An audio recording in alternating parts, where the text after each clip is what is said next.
Hanno scassinato le serrature delle casse degli impianti di lavaggio. Per cosa? Per non trovare niente. A parlare è il titolare dell'autolavaggio sulla Zermanese a Mogliano, preso di mira da un ladro solitario che è arrivato in bicicletta, ha scassinato le 2 gettoniere. Non è da escludere che il responsabile possa essere lo stesso soggetto che ha colpito anche a Casale sul Sile, in via Nuova Trevigiana, dove sabato sera i carabinieri hanno arrestato in flagranza per tentato furto aggravato un 34enne veneziano domiciliato a Treviso, già noto alle forze dell'ordine. L'uomo avrebbe forzato 3 distributori di gettoni e la sua incursione è stata ripresa dal sistema di videosorveglianza. Il titolare, che ha assistito alla scena in tempo reale, ha chiamato il 112 e il 34enne è stato fermato con addosso arnesi da scasso e 63 gettoni per autolavaggio marchio X-Oil e Noal Oil, ora sotto sequestro.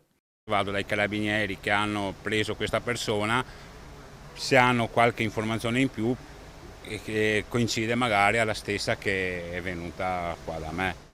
Autolavaggi nel mirino in via Zermanese a ladri in azione anche un mese e mezzo fa, quando hanno portato via dei compressori. Nelle gettoniere qualche decina di euro al massimo, dice il gestore. Il problema vero è lo scasso in sé delle colonnine.